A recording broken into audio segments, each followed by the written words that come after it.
Oh, America, America. There's a lot of shit going on in America. Now, Spygate, and I don't mean back in the day. I'm talking about this Chinese Spygate with these fucking goddamn high altitude balloons and shit that was navigating well below the approved range by, the international systems and blah, blah, blah. I ain't getting all that fucking goddamn government shit. Donald Trump. Now, Mr. 45, I'm not that popular with Donald Trump. I respect the man for speaking his mind on TV when he wasn't in front of a teleprompter reading shit. But man, oh my fucking God, what a fucking Lysol to kill COVID injected into your veins. To this day. Oh God. Which is why I voted for Biden, and I'm having second thoughts about Biden all of a sudden. You just can't trust Congress, all right? Now, I'm reading a report from CNN, and I read CNN and Fox. So anybody says, oh, CNN, straight Democrat, and Fox is straight Republican, MSNBC is down the middle. I watch all, get my consensus, and blah, blah, blah. But since CNN was the main one that was on my phone, which you guys can see right there, I'm going to kind of back it out a little bit so the camera can focus. Sorry about the light, a little bit bright. You can kind of see the CNN logo right there in the corner, whatever. I'm going to read some of this. It says, U.S. Intel assessments documents Chinese spy balloon incident of the Donald Trump. All right? This came out Monday, by the way. A U.S. military intelligence report from last year that focused on Chinese use of high-altitude balloons mentioned sightings in Hawaii and Florida during the Trump presidency, according to the excerpt from the report reviewed by CNN. The April 2022 report, titled People's Republican of China High-Altitude Balloon, found a Chinese spy balloon circumnavigating the globe in 2019 while Donald Trump was president at an altitude of roughly 65,000 feet and drifted past Hawaii and across Florida before continuing his journey, the U.S. Air Force document states. The Air Force intelligence report is the first indication that the U.S. military was aware of Chinese spy balloons well before the latest incident. My bad, got a little tongue-tied.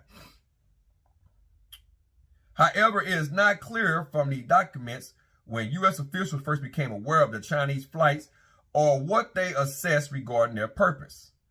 The Air Force assessment obtained by CNN states that a spy balloon was launched and controlled by China in 2019, showing the country was capable of navigating a high-altitude balloon across the globe as far back as the Trump administration.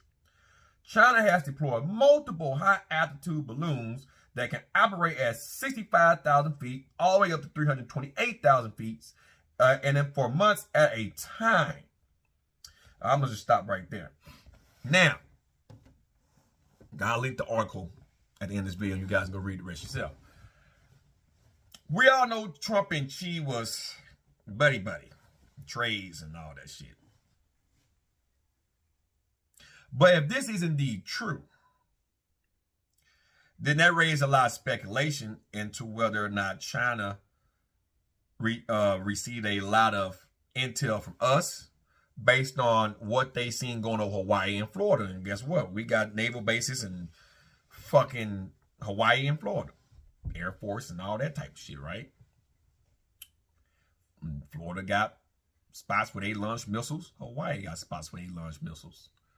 Okay? So I find it kind of obvious that Trump wasn't aware of this. I'm pretty sure he was. He just don't say nothing about it. Let the dudes do what they're doing because, America and China at that time was buddy-buddy. Xi and Trump was buddy-buddies. So that makes me assume that Xi figured, oh, you know what? Biden ain't been bothering us. I'm going to just drift some balloons across Montana on through Central America, on through Central United States. And I'm going to do the same thing around Latin America. I'm going to see what I can see over there because, I'm planning on doing some shady ass shit. So I want to get out there until I can. He just didn't think Joe Biden was going to shoot that motherfucker out the air. Because Joe Biden, for some reason, people think that he ain't a violent person. I'm not saying he's a violent person, but, this man did kill one of the most wanted terrorists in the world while the man was on his porch sipping coffee. I mean, nuked the man clean off his balcony, man. I mean, I mean, Joe Biden, hey, mother with them goddamn chip shades, man. Take him out. Take him out now. Orders from Joe. This motherfucker went outside, was sipping coffee, and then realized that would be his last time sipping coffee on his motherfucking balcony. I mean, Blue, you guys think I'm lying? Go research. Blue motherfucker clean off his balcony, man. That's a cold-hearted motherfucker, man. I can see Biden right now in the war room. Have your last sip of coffee. That'll be the last one you're gonna have. Vengeance is mine, said the Lord. Fire! And nuked him clean off that motherfucker. God damn. So I guess she thought, oh, well, you know, Biden ain't gonna fuck with us, man. We're just gonna drift these motherfuckers on around. He ain't gonna do nothing. He ain't gonna do nothing. He thought it was gonna come round off the East Coast. He getting that balloon back in one piece. Check him out. So that brings up all that. I think that's probably why, you know, China done it. You know, when Trump loves do it, I'm gonna do it again. That shit wasn't gonna fly this goddamn time, man. We all know China and America right now are at odds, and it brings up, you know, a possible World War III. Now, the reason why you're looking at Trump now, which I don't understand why this is even a thing still,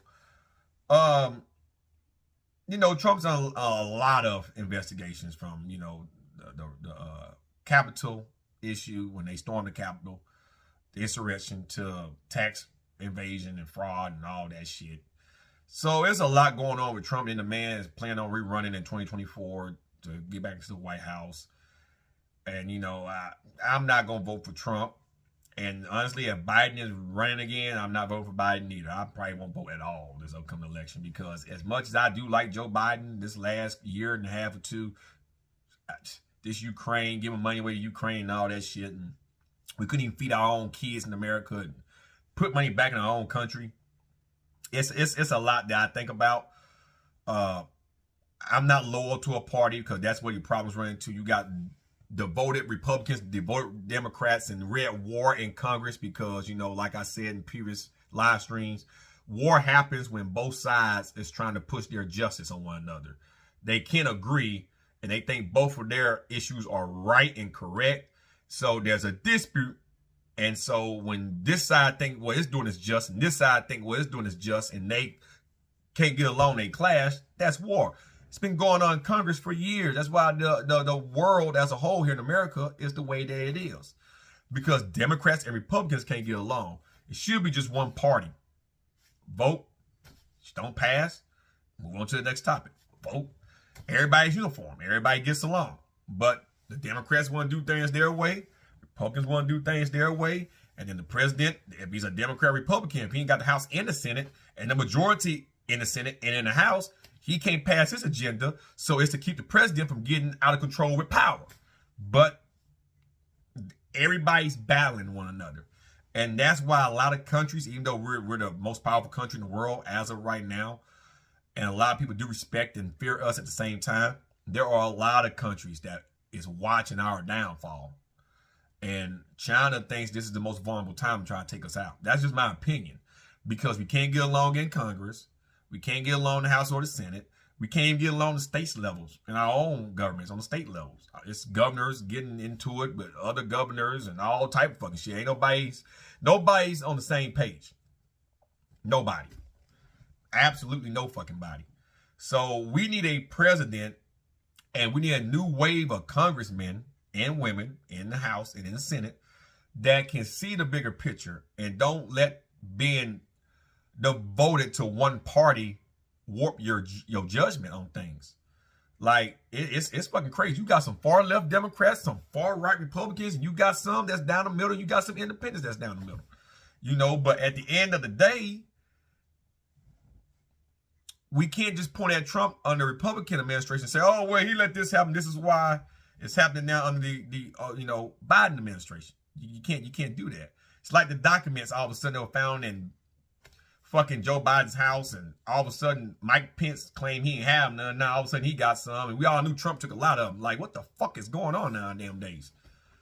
It's fucking madness in America. But I can say this though, the way things are going, I expect a war. I just hope it don't take place on the mainland, because it's going to be a nasty war. I expect it to be a nuclear war. I really fucking do. The only way we can avoid all of this if it's America to stay out of everybody's business. If America can stay out of everybody's business and just focus on our own business, we wouldn't have these motherfucking problems. But since we're all in everybody's business, trying to be Cap save a hole, and we can't even save our own country, that's why we're having all these problems. Everybody's out to get us. Russia damn sure don't like us because we're back in Ukraine. China supports Russia. Hell, they border each other. Russia supports China. There's palms being rubbed in grease between the two. And you know North Korea borders both Russia and China. You know they got their eyes on a lot of motherfucking shit. So, I mean, you know, it is what it is, man. At the end of the day, though, America can really make a lot of progress if we just focus on our mainland, not get involved with everybody. Helping Ukraine out a couple of times would have been fine, but all this comes to giving money and sending more soldiers to the UK, and it's getting too much. And guess who's taking it on the chin? And I'm a veteran, but guess we're all taking it on the chin. We gotta go out. We gotta put money back for higher gas, higher food, higher mortgages, higher everything's fucking high because we're involved with Russia's and Ukraine's business. We told Ukraine that they were gonna get invaded. They didn't listen. They got invaded. We cut the pipelines to Russia for oil, gas shot like a motherfucker. Just to back Ukraine. Yes. A couple of times, yes. I understand that. Yes. But goddamn, there's a lot of other countries in NATO. Let them fucking help. We need to put money back in our country. Seriously. So that's my take on everything. I will link the CNN article down below along with some other articles about this whole situation with China and Trump and all this shit. But at the end of the day, guys, the next couple of years, it could get very, very violent. You know, and the war might not take place here. It might take place overseas, across the Pacific, you know, in neutral territory. The war might break out in the mainlands, but still, don't nobody want to go back to another world war. That's nobody. Don't nobody want to fight a world war because, just because. It makes no sense. We're all humans. We should be able to get along and mind our own business, you know, but people in power crave more power, and that's the folly of fucking man. Power spells power. But there's another word in power that people don't realize, the OWE. The O in power. You're going to always owe power something in the pursuit of power. It's going to come at a cost. You're going to owe power a debt. Depending on what type of power you're seeking, it's going to dictate the type of debt and consequences that's going to follow you. No, I probably fucked a lot of people up with that shit, but a lot of people don't think about that. When you crave power, it comes at a cost. So that's where we're heading right now. So I will prepare for a turbulent time the next couple of motherfucking years. And maybe when we get past this next war, if it does indeed happen, we'll get back to a peaceful slump. Because, you know, history always repeats itself. We'll go through a period of peace for a few years, then chaos. And chaos may last 10, 15 years, then we get back to peace for about 10 years, and chaos again. That's what we do. To quote my Dragon Ball guys out there, the Beerus line, before creation comes destruction. You have to tear up the foundation to rebuild it back to make it stronger. That's usually what happens with war. You tear up a lot of shit to prove your issue, your points. There's no winners in war, whether you want or not. There's no winners in war. But then you rebuild, just like ants and bees and shit. You rebuild. And you just keep moving. You start all over again. It's just, with that type of evolution comes death and destruction. I've seen that type of shit firsthand. It's not funny. Hope you guys enjoyed the video. And keep an eye out to the sky and to the news. It's shit finna get interesting around here. So be my advice. You guys take care. Till the next one. Peace.